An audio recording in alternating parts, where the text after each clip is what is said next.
भोपाल में मुख्यमंत्री डॉक्टर मोहन यादव ने कांग्रेस प्रत्याशी मीनाक्षी नटराजन का नामांकन निरस्त होने के मामले में कांग्रेस पर गंभीर आरोप लगाए हैं। मुख्यमंत्री ने कहा कि कांग्रेस ने प्रत्याशी के आपराधिक मामलों की जानकारी जानबूझकर छुपाई, जिसके चलते नामांकन निरस्त हुआ।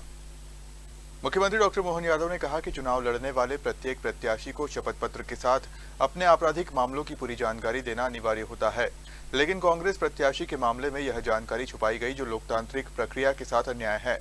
उन्होंने आरोप लगाया कि कांग्रेस ने षड्यंत्रपूर्वक प्रत्याशी के आपराधिक रिकॉर्ड की जानकारी छुपाई और इसी वजह से स्क्रूटनी प्रक्रिया में नामांकन निरस्त किया गया।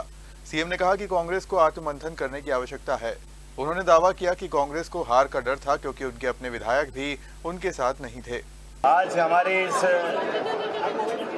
भारतीय जनता पार्टी के द्वारा 3 नाम निर्देशन पत्र जो जमा किए गए थे, उसकी स्क्रूटनी में हमारे आज के इस प्रेस प्रतिक्रिया के अवसर पर माननीय अध्यक्ष श्री हेमंत खंडेलवाल जी, माननीय प्रदेश के मंत्री श्रीमान राकेश सिंह जी, महामंत्री हमारे राहुल बुखारी जी, जस्टिस आर्य जी, हम सब मिलकर के आज अपने कैंडिडेट के पक्ष में नाम निर्देशन पत्र और नाम निर्देशन पत्र के बाद जैसा सबको जानकारी है, कांग्रेस के प्रत्याशी द्वारा जान करके जो जानकारी छिपाई गई थी, ये एक तरह से आपराधिक रिकॉर्ड को छिपाने का पाप है। असली में अगर आप पे कोई आपराधिक प्रकरण किसी न्यायालय में हो तो ये शपथ पत्र के साथ लिख के देना चाहिए, ताकि बाद में जब आप प्रत्याशी बनते हो तो उससे जुड़ी हुई सारी चीज़ों की जानकारी प्रत्येक मतदाता तक हो। लेकिन दुर्भाग्य के साथ कहना पड़ेगा, कांग्रेस के लोगों ने षड्यंत्र पूर्वक अपने प्रत्याशी का नाम निर्देशन पत्र में शपथ पत्र के साथ, जबकि वो प्रकरण उनके संज्ञान में भी था और प्रकरण के उस होने की जानकारी आज जब चुनाव अधिकारी ने बहस में उनके सामने रखी तब भी उन्हें एक्सेप्ट किया।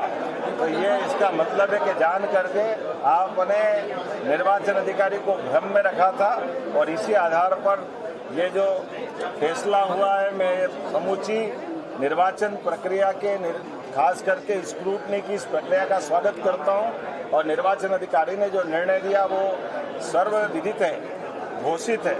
और ऐसे में अब कांग्रेस को आत्ममंथन करना चाहिए कि अपने प्रत्याशियों के ऐसे आपराधिक अगर रिकॉर्ड है तो वो क्यों करके सामने नहीं लाते। मुझे तो लगता कांग्रेस को हार का डर था कि उनके जहाज में 75 लोगों का जहाज और 18 लोगों को लेकर बेंगलोर गया।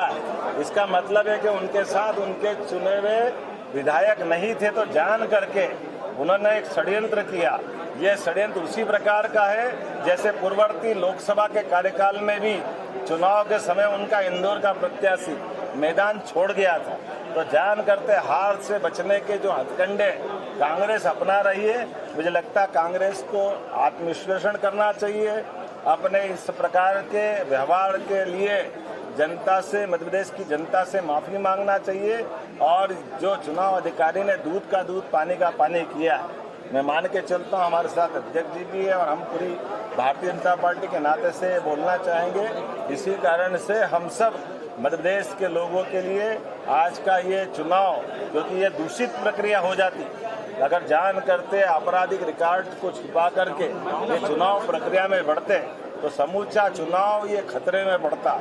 मैं मान के चलता हूँ चुनाव अधिकारी ने बुद्धिमत्ता पूर्वक सामने वाले के पक्ष को भी सुन करके जो निर्णय किया और हमारे वकीलों ने भी जो जिरह की, हमारे प्रत्याशी महेश केवट जी ने आपत्ति ली और हमारे सारे जो हमारे पक्ष के वकील और हमारे पक्ष के सारे लोगों ने अपनी बात कही।